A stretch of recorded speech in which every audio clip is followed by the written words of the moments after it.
Hi, everybody. It's Anne. Thanks for stopping by.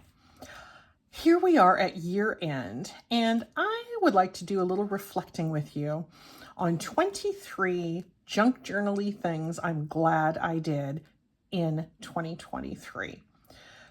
Let's get started. The first, although I'm going to try to move fairly rapidly through this, the first, I think, is the thing that made almost everything else possible. And it started with a bit of a disaster. Back in March, the water heater in our basement, which is where my craft room is, water heater just blew a gasket one day and dumped out 75 gallons of water all over the basement floor. And I was without my craft room for about 5 months. We were very lucky because we had insurance, and although it seemed like it took forever for the workmen to get in and do repairs, I did have the opportunity to really redesign my craft room. And one of my favorite things that I did when I was able to get into my craft space again was to organize my desk. And I'm going to show that to you right now. So the water heater explosion ruined the desk that I had had here for a long time, but we were able to save the top. The drawers were ruined, so we threw those out. We saved the top, and we got a couple of drawer units from IKEA that were easy to put together, and we just put them the right space apart and set the desktop on top of them. And I love it because now I have 10 drawers that are within arm's reach when I'm at my craft desk. Here's the top one. These are all the things that I use the most often. My little scissors, my signature binding equipment, and of course my distress ink and my straight edges. It's great. Number 2 on my list, I got comfortable with Masterboards. I'm sure you do Masterboards.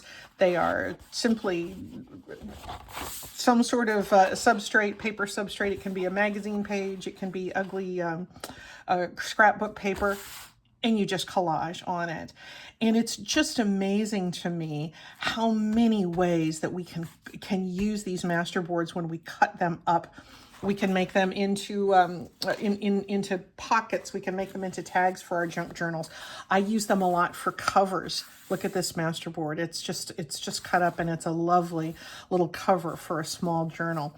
And I really got comfortable using Masterboards, making and using Masterboards this past year, and I'm very glad that I did. Number 3. I got comfortable with mixed media. I will never be a mixed media artist, but I started watching a lot of folks who are wonderful mixed media artists, and I just started feeling more comfortable with that type of craft. I went to my some of my Masterboards that I'd created. I started using a lot of gesso. I put gesso on book pages. I spattered. I gessoed again.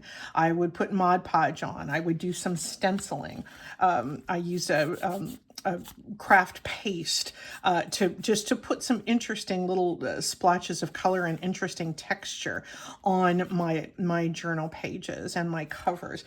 And I realized it doesn't have to be that messy, and it just adds a wonderful life, a wonderful sense of adventure to some of our junk journal materials. So getting comfortable with mixed media, that was great.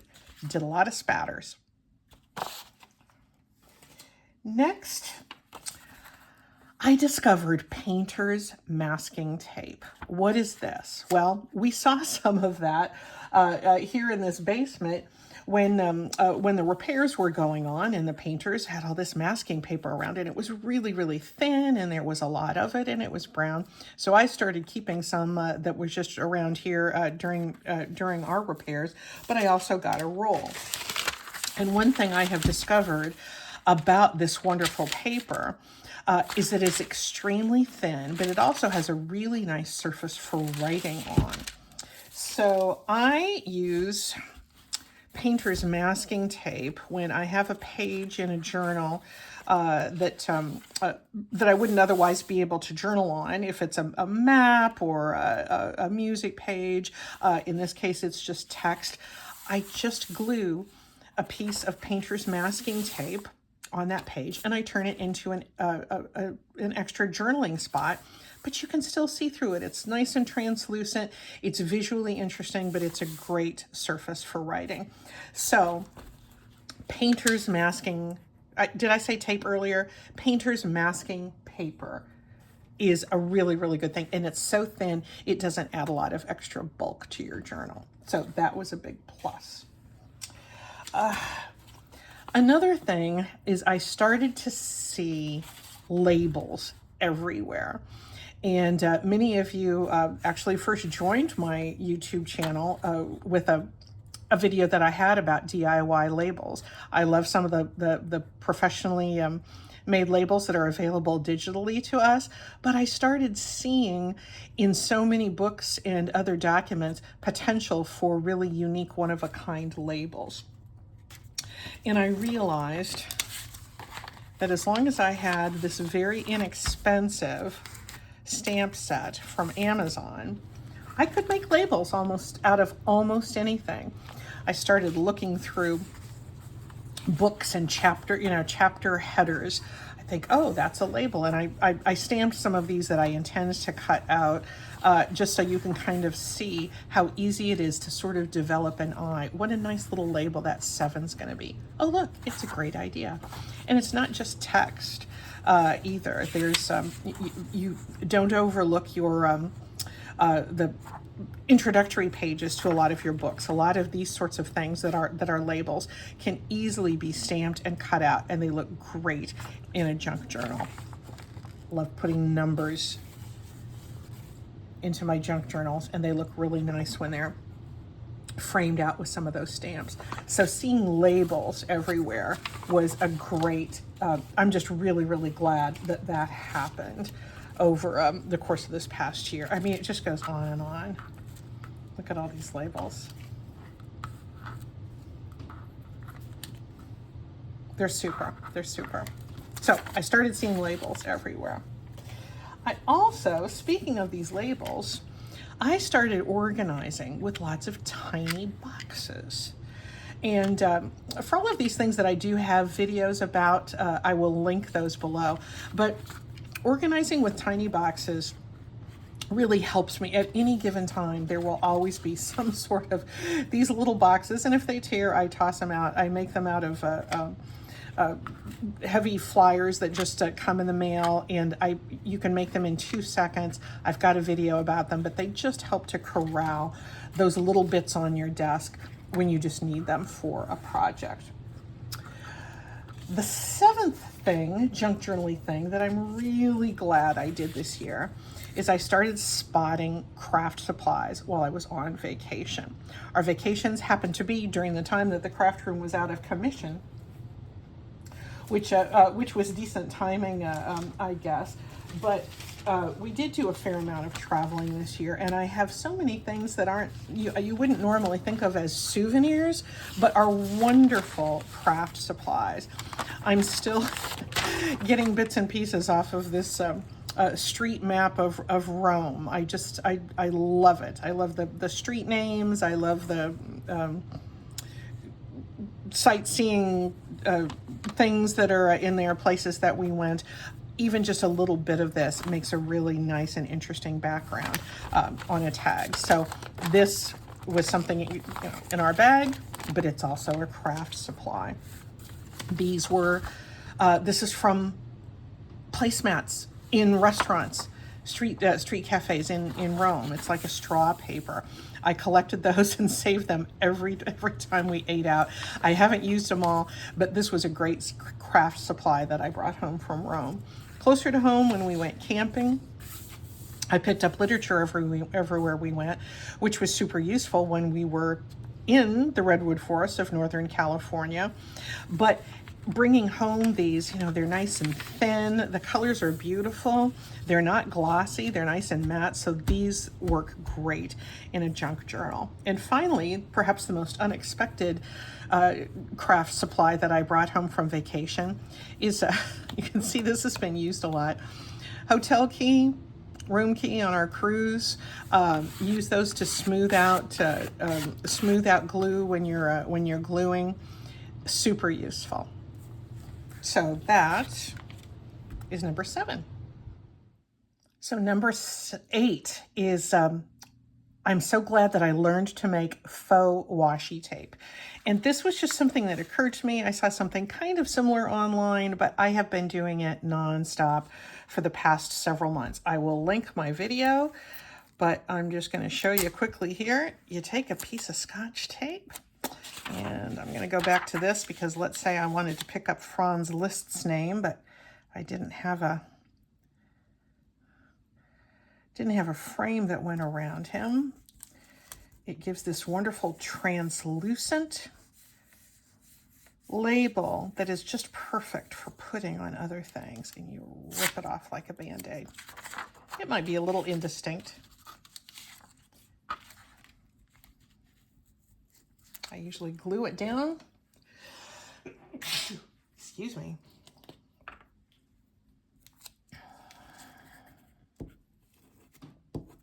There we go.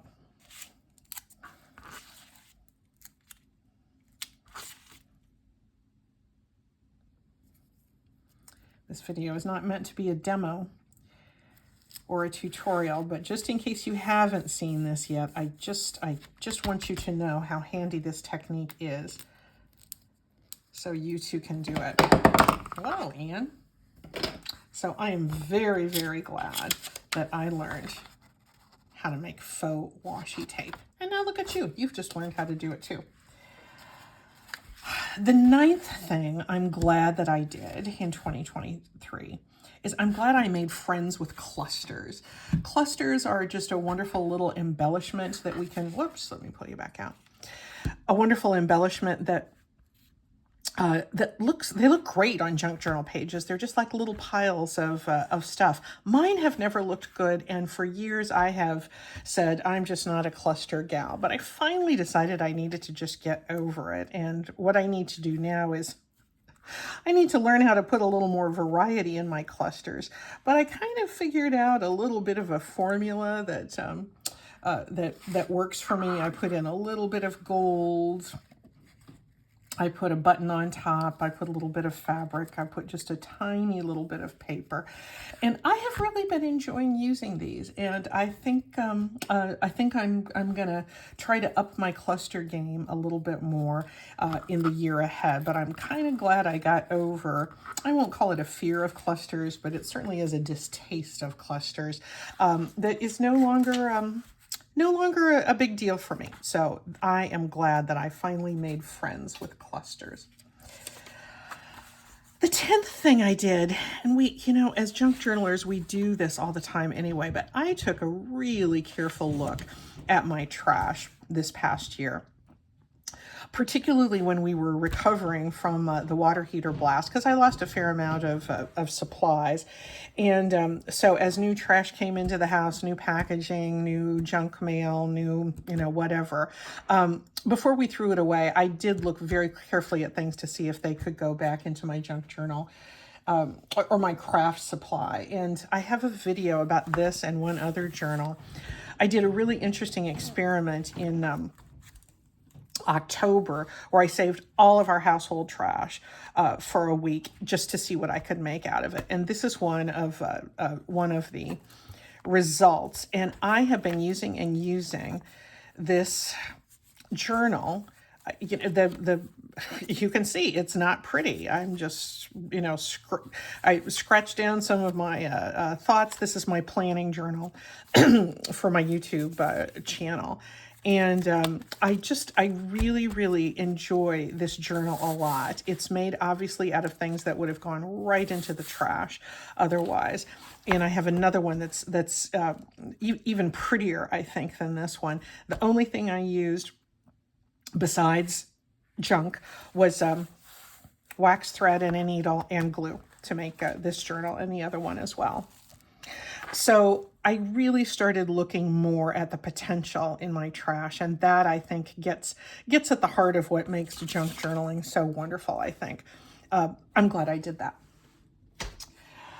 While I was trying to be careful to use everything and not throw lots of things away, I was very intentional about some stuff that I did throw away. And sorting through after our water heater mishap, there were some things that I had made early in my junk journal on that path that I started taking about 3 years ago. Some things that they just weren't me anymore. They were experiments. They were just not things I was going to use. So rather than keep them around or give them away when I didn't feel good about them, I just tossed them out. And I'm really glad that I did that. Yes, we try to use everything, but sometimes it's just better just to kind of have a reset. And so if I couldn't harvest or cover up or cut apart some of the really garish tags or the oddly conceived journal pages, I let myself throw some stuff away. So I saved a lot of trash, but I did create some trash, and I'm okay with that. The other thing that I found myself throwing away, and I'm very glad I threw away, is some old books will sort of find you if you're a junk journaler, books like this. I am not even going to open this up because this is an old, part of an old set. This is the last one I have left because I've thrown the rest away. These are kind of old history books written, quite frankly, from a very white supremacist, racist point of view. I'm not going to go into anything more about that, but there are some things I really believe just don't belong in our craft supply, even if they're made out of paper. So I did create some trash, and for that I'm glad I got them out. I'm also glad that I listened to a lot of experts, especially this past year. I've always gotten good ideas from YouTube, and I'm grateful to you if you think you get some good ideas here as well. I really appreciate that. I started listening in a more careful way, I think, this past year. A lot of the experts are experts not only at art and design, but also YouTube. So I started watching a lot of Think Media YouTube videos and learned a lot. In the craft world, I'm especially grateful to Carrie the Crafter in Wales. I love Carrie. I just love everything about his instructional style and his content and his demeanor, and huge fan of Carrie the Crafter. That's CERI the Crafter. I'm sure you know Carrie. Everybody does. I really listened a lot to Natasha from Treasure Books. Her style is so extraordinarily creative, and the way she thinks about things, it just talks in just such an interesting way about what she's doing. I love watching Natasha. And I love Shanna from Shinuki Arts. Have learned a lot about mixed media in particular, and the fearlessness with which she goes after some of her mixed media supplies. I've just learned really a lot from Shinuki Arts. Those are some of the big ones, but I'm learning so much in listening to some of the folks who aren't quite as well known on YouTube yet. I think they will be. Sue from Sue's Journal Adventures in the UK. Also in the UK, Justine from House of Mahalo. Tammy from Plum Figgy from my beloved home state of Nebraska. These are YouTubers who are very active, do wonderful, wonderful work. It takes time to grow and to get more discovered. And these people really will be. I really look up to them as experts, and so I'm watching not only their products, but I'm listening to the things that they say, and I'm really glad that I've been doing that over the course of 2023. Number 13. It feels some days like I maybe didn't do this very well, but I really have. I have been a lot more careful about my shopping, because I think one thing that our flooded basement did for me is just looking around at the few things, some things that were ruined, but other things that weren't. I sorted through and I reorganized, and I started thinking, yeah, I really have a lot of stuff. Don't need to really get more stuff. I do Stamp sets are my weak spot. I still will occasionally if there's something I think I'll use. I got this stamp set recently from Amazon. I picked this up at the thrift shop. If I see a stamp set that I like, I'm very, very likely to get it. They don't take up much space and they're useful. And, you know, they can completely transform the look of a project. Especially this one has tickets. Where's the ticket? So I'm gonna practice a little bit with that, with making some faux tickets. So I will purchase things when I need them, but I've gotten much better about reminding myself that I don't need to buy all the things. They're expensive, and even if they're not, they add up. If you get, you know, one inexpensive thing, that's one thing. But, you know, if you get 15 of them, then it's a little less expensive. So we're all paying attention to things like that. I certainly have not stopped my shopping, but I have moderated it, and I'm glad for that. So for number 14, I continue to minimize my use of digitals. I certainly don't have a digital-free approach to junk journaling, but I would say I am take the digital light approach. I think there's so many beautiful ones out there, but I just have chosen to kind of take things that are a little bit more one of a kind. However, everyone, and I don't have a color printer. I mean, that's a big thing too. My wonderful friend Connie, occasionally she'll print out things like this that are free. We never would share anything that's licensed. You know, so she'll send things like that to me occasionally that I can incorporate in a journal. Last summer I wanted a bunch of strawberry things, and so I purchased a set of strawberry things. Haven't used them all. I think that's really cute. I have my Tracy Fox labels. I have some labels from Tina. So I really appreciate the wonderful artistry that a lot of our very active and wonderfully generous YouTube community members create in the form of their digitals. Because they're not for me doesn't mean that they shouldn't be doing them. I mean, you know, they have wonderful businesses. I also think that if for some reason we choose not to do digitals, we should remember to support those people who do make a business out of contributing to our junk journal community by contributing to their Buy Me a Coffee or sponsoring different channels. There's different ways that we can support those artists beyond buying purchasing their digitals. So if you enjoy the digitals, so much the better. I probably get them I probably go to Office Depot to get a digital printed out maybe a couple of times a year, so not very often. And I feel comfortable with that choice, and I'll probably maintain that pace. So again, not digital free, but digital light. That's number 14. Another thing I'm glad that I did this past year is I found myself blending my junk journal aesthetic into my card making. Many of you know I've been a card maker for many years, and that's a world of lots of precision and lots of straight lines and careful preparation, and it's quite different from the grunginess that we celebrate in the junk journal world. And so I had a video about this. I'll link it below if you're interested in the process, but I made little tiny collages and put some die cuts on them and made my Christmas cards. This one's a little crooked, I think. That must be why it's still sitting here and not sent out to anyone.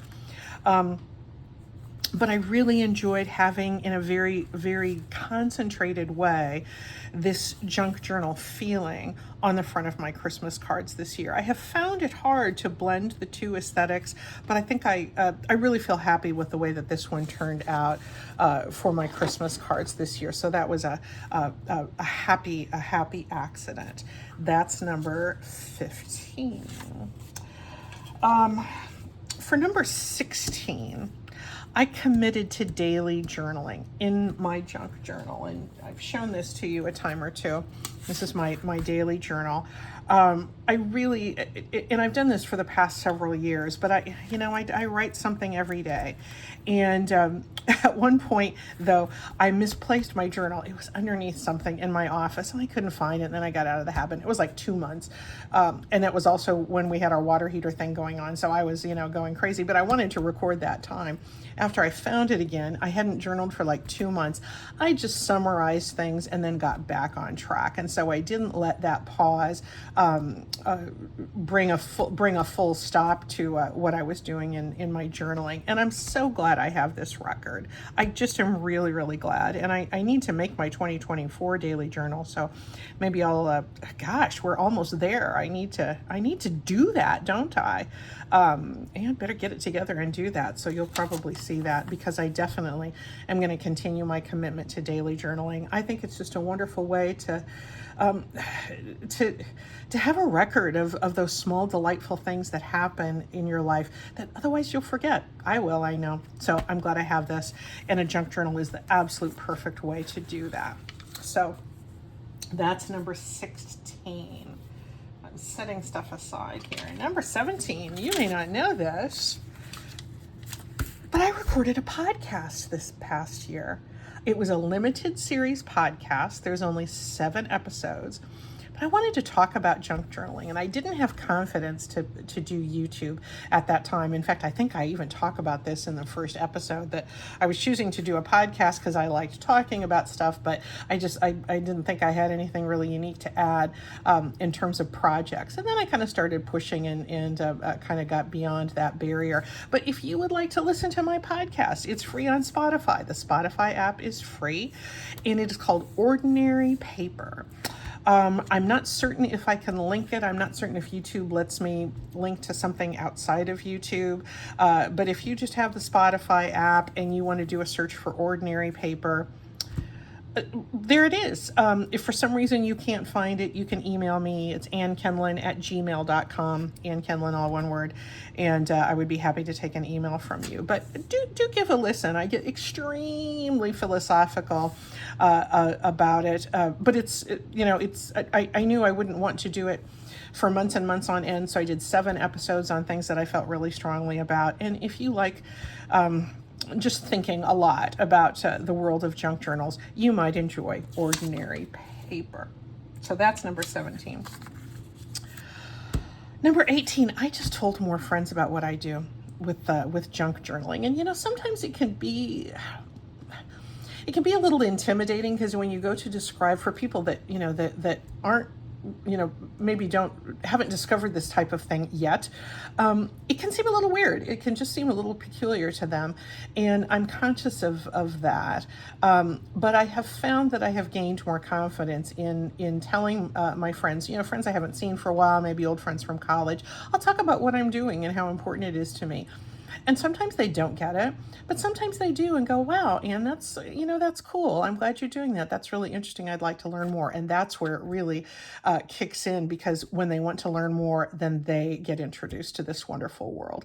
Also, when you tell your friends about what you do from a perfectly practical standpoint, when they have stuff that they want to get rid of, they'll call you. And it's wonderfully generous of them to do so. But it's wonderful to share with your friends. If you have friends that aren't part of your creative life, bring them in. Bring them in. I'm glad that I did. Number 19, I led a small workshop on how to make junk journals. And I'm glad that I did that. This was in my daughter's neighborhood earlier this year. In fact, I think it was in the winter, January or maybe early February. And some of her neighbors were interested in junk journals because we had talked about them. And so I just had them kind of, gather up their own trash, and we all met in a community meeting spot one day and spent the day together making journals. And I made this little tag for them to put in the journals that they made that day, because I really tried to break down into steps. If you're just beginning junk journaling and you want to make one, you don't want to just make a whole bunch of ephemera and have it sit there. You want to, your goal is to make a journal. I had them follow these steps. So I'll pull this down a little bit if you're interested in that. Certainly, we all use all kinds of different order that we do things in. But if you're just starting, this isn't a bad way to go. So I still run into some of those folks. They all happen to be women. In fact, I just saw one at a holiday party this past weekend. She said, I still use my journal I made that day. I write down things that my daughter says. And that really made me happy. So anyway, so number 19 is that I led this small junk journal workshop. Very glad I did it. Number 20, I just talked about this recently. I participated in a neighborhood art market. It was this past weekend. It went really well. I mean, it was kind of last minute, and so there wasn't a whole lot of traffic. But I got to talk about junk journaling. I sold a lot of these little notebooks. People loved these, and they were very, moderately priced, but they loved the fact that they were made out of junk mail and out of old papers, and they loved the interactive nature of the policy closure. And so that was a really good way to introduce people. And I did sell several journals. I sold a lot of cards. But people just wanted to, they wanted to pick things up, and they fiddled with the tags, and they'd pull stuff in and out of the pockets, and they were just, how'd you do that? And did you burn the edges? And how'd you do that? And what's this? And there was a lot of interest there. So for that reason alone, it was worth participating in the art market. The sales were okay. I didn't expect them to be great. But I'm glad I did it. I was looking forward to having conversations, and that I did. Number 21, and this is related to, talking more to my friends about what I do in my creative life. But I had several folks I had known years ago that I had sort of rekindled friendships with. And they're special people. And I kind of hesitated thinking, are they going to get the whole junk journal thing? But I want to give them something from my heart. I want to give them just a gesture, something that I think they'll enjoy, but I'm going to enjoy making for them. And so I kind of got over my hesitance about giving those gifts. I made several gift journals with a lot of love in my heart, and I gave them with that spirit, and they were received joyfully by my friends. And I just, rather than doing that sort of, I don't know if they'd like it or not, these are lovely people. They're going to recognize if there's something that's important to me, and they're going to trust that I know them well enough to tailor that gift to something that they would enjoy. So I'm really, really happy that I was able to get over a little bit of my hesitance about giving junk journals as gifts. And by pursuing the creation process very thoughtfully and very intentionally, I could give those gifts with more confidence. Glad that happened. Number 22, I learned more about the health benefits of creative activity. And I'm just getting started on this. You may have heard about this book. It came out, I think, earlier this year. Sorry about this glare. It's called Your Brain on Art by Susan Magsamen and Ivy Ross. And I'm just getting into it. I need to read it before it comes due at the library again. But but it's a really interesting study that's very, very science-based about how we can really, truly improve our health and the neuroscience of our brains by participating in creative activity, whether that's dance or painting or quilt making, or what we do here with junk journals, or singing, cooking. Anything that requires us to tap into our creative side is just plain good for us. It's literally good for us. I will tell you, the book is very dense. There's lots and lots of scientific studies cited, and so it's not an easy, entertaining read, but I think it's an important read, and I'm looking forward to finishing it, and I wanted to tell you about it. Now, here we are at the end of our list. Number 23 of things I'm glad I did this year. I'll be right back. So the 23rd junk journaly thing that I'm really glad that I did in 2023 is I'm glad I started this YouTube channel. It's really fun. I kind of don't know what possessed me, to be perfectly honest, because I didn't really think I could have enough ideas to keep it up, but the ideas keep coming. And it is just really fun. My goal was to have a place to kind of record my projects and to push myself creatively. I have done those things, but I feel like I've done so much more because I have connected with so many people. So you put the you in YouTube, and I'm very grateful to you for watching, for commenting. I love your comments. If you're hesitant about whether to comment or not, please comment. I just would just love to hear from you. I love hearing what people are up to. So to celebrate all that we've done together on YouTube during 2023, I'm going to make a little journal. You got a sneak peek of this the other day, and I don't have any signatures in it yet. I was just calculating how much paper I was going to need. But I'm going to do a little journal listing out my top 23 things that I did in 2023 that I'm glad I did to help me on my way with junk journals. And you guys are just a big part of this. You really give me incentive to come up with new things. I love answering your questions and maybe giving other people some help with their junk journal journey as well. So thank you so much for watching in 2023. I hope you stay with me, and Happy New Year to you. Bye-bye.